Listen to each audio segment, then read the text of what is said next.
Jake, hi mate, good to see you. Good to see you, Matt. Thanks for having us.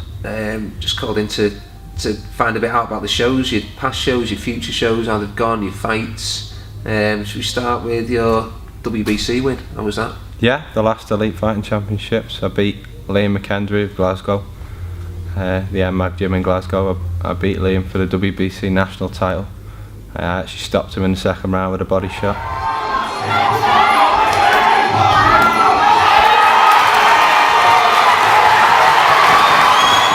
I felt I performed really well.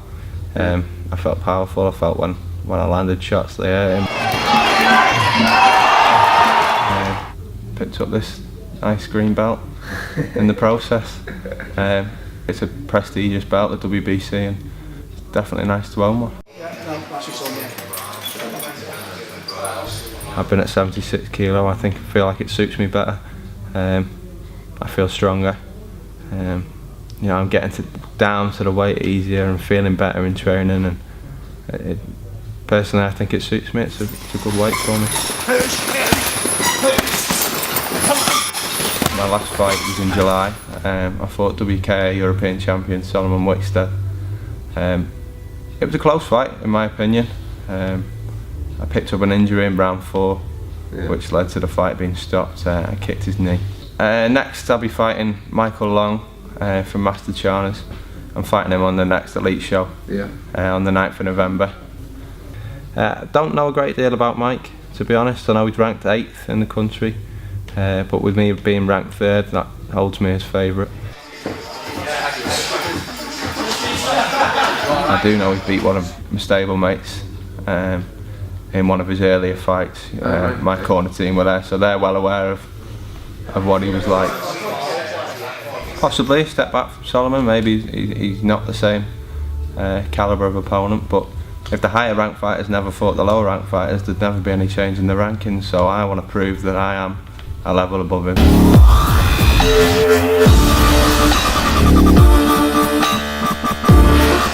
And I'm pretty confident that I can do the job and win. The Prince of Wales always seems to bring the best out of me fighting in front of my home crowd. I've fought there 7 times now. I've won every time.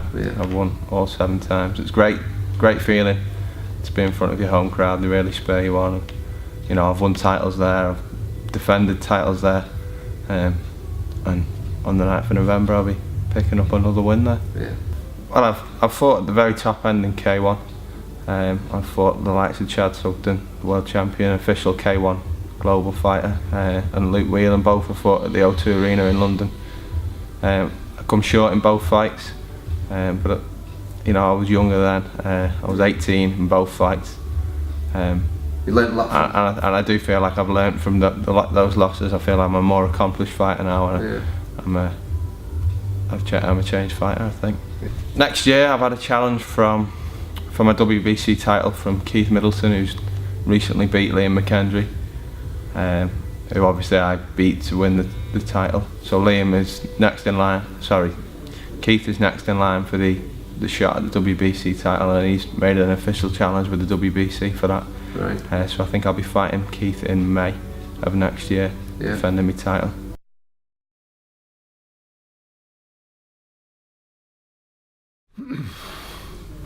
Hi Phil, great to see you. Hi Matty, always a pleasure, my old mate.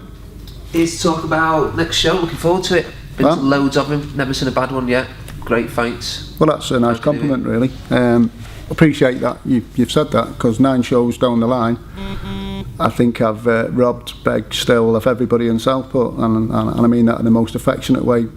Sponsorship, people that give me sponsorship and give the time up and spend money and come to the shows and support the lads is immensely good and great effort they make, and I'm appreciative of that, because without them I couldn't make these shows work. I mean, it is an expense, but it's a hobby for me, so you know, so long as we never go under the water, I'm not too bothered. But out of it, we've pushed lads to the forefront of careers. Last fight out, he's brought home a WBC belt, and I think that's just a start for Jake. He's in a place in his career at the moment, at 20 years of age, where he's got the world at his feet. Yes, as a young man, he pushes on and wants to do more and wants to go further. And me and Andy Brocklebank have got, you know, the reins on him a little bit to say he's been under par or not pushed a lot this year, and he's won a WBC belt, speaks magnitude for him really, and he's in a positive place now, and he's coming, you know, off a defeat to Solomon Wickstead, which was a bit innocuous really. We felt that he was in the fight all the way to the fourth round, and we still had a big fifth round to come, and Jake always finishes a fight strong. This time we're trying to make a bit of a statement really, recognition. Yeah, I feel that there's a couple of fighters in our gym not getting the recognition they deserve, and I think Kevin Ward's certainly one of them. Yeah, we were offered a fight from French champion Johan Lydon, 8 times world champion. If you're getting fights offered by that kind of calibre of a fight, and we're prepared to take them, I think that proves to everybody where Kevin Ward stands and his prowess in Thai boxing, and K1 of course. Kevin had booked his honeymoon. We couldn't move this holiday for him. Sadly, we had to let that fight go, but if you're listening, Johan, we'll have that fight anytime you want. Paul Hennessy, ISKA, he managed me as a fighter. He put us onto this fight, and I'm very appreciative of that. We've got good support from both governing bodies, WBC and ISKA, and Daniel Suarez from the WBC is also, you know, we're in talks with him at the moment in relation to Kevin's next fight in May. I can't reveal too much, but we're obviously looking at to bring a fighter across from the USA, hopefully. Yeah, number 10 is going to be a big show for us, as I've just spoke about. We're going to be bringing a fighter over from the USA, hopefully, and what I do need in this kind of a situation is you need support, and I've had support off great sponsors for years. Some sponsors have stood with me for 10, 12, 20 years. We certainly need to look at, you know, a corporate sponsor or a big sponsor now to come on board and get involved with us, and, you know, they get worldwide recognition really. These shows will be televised. It's a WBC event, and I certainly hope that we could do, because Kevin Ward, you know, at 30, you know, he's been with me since he was a kid, and just to finish off with a WBC world title would be the cream of the crop really. You know, got to say that this lad's held an ISKA World Championship belt for more than 12 months, and we've not had one challenge yet at all.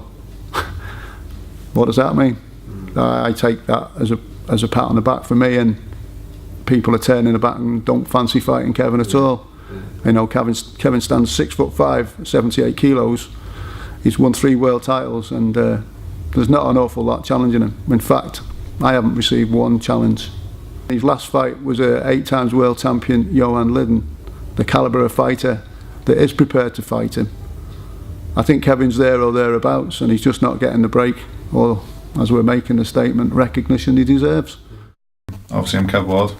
If you don't know who I am, look me up. I train at the elite gym. I've had 41 professional fights, 34 wins, 6 losses, 1 draw. I'm the current ISK world champion on the K1 rules, the current WRSA world champion on the Muay Thai rules, and the golden belt hardcore world champion. Great. Last time you fought, Kev, we understand you fought on Infusion Live in Dublin. You fought Egyptian opponent Abu Ahel Kassan. Tell us a little bit about that fight and how it went. Well, I won. Well, that's a positive about it, but it wasn't my best performance. I think because we didn't get in the ring till about 2 in the morning, so I was a bit late and a bit tired, but I still won. I won quite easy, to be honest. I think even when I was on a bad day, I was still too good for him. We understand you were offered a fight in September in Lyon in France with 8 times world champion Johan Lydon. He's WBC ranked number 2 in the world. What happened there?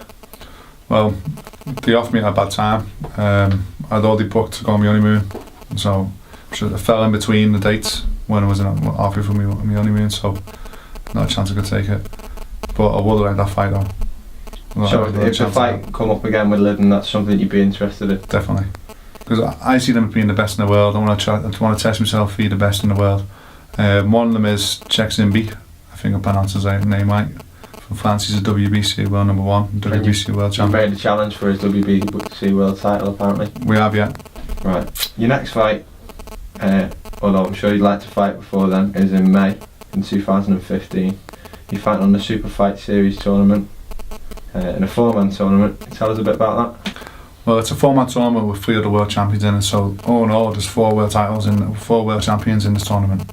All good fighters, all high standards, high standard.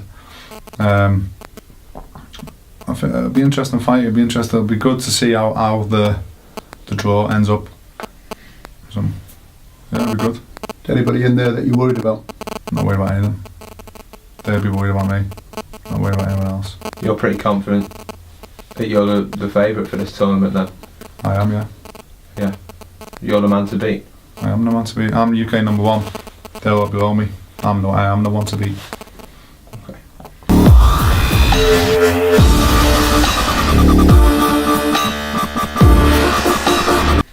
So you just said you UK number 1 under K1 rules. Yeah. At the moment you sat UK number 2 with a loss on your record to UK number 1 Dan Edwards. Mm-hmm. Is that something you're looking to avenge in the future?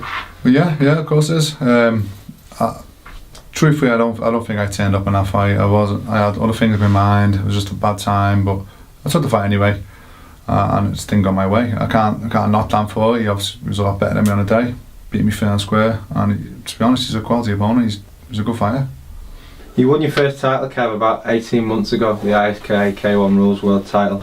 Since winning the title, you beat Mark Casserly, but you've had nobody come forward and challenge you for the title to this date.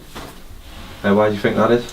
I don't know, but I would like to defend it, and no one's coming forward. And to be honest, let's be honest, look at the belt. It's nice. Who doesn't want this belt? Who doesn't want to challenge this belt? Why aren't you challenging for it? So, anyone?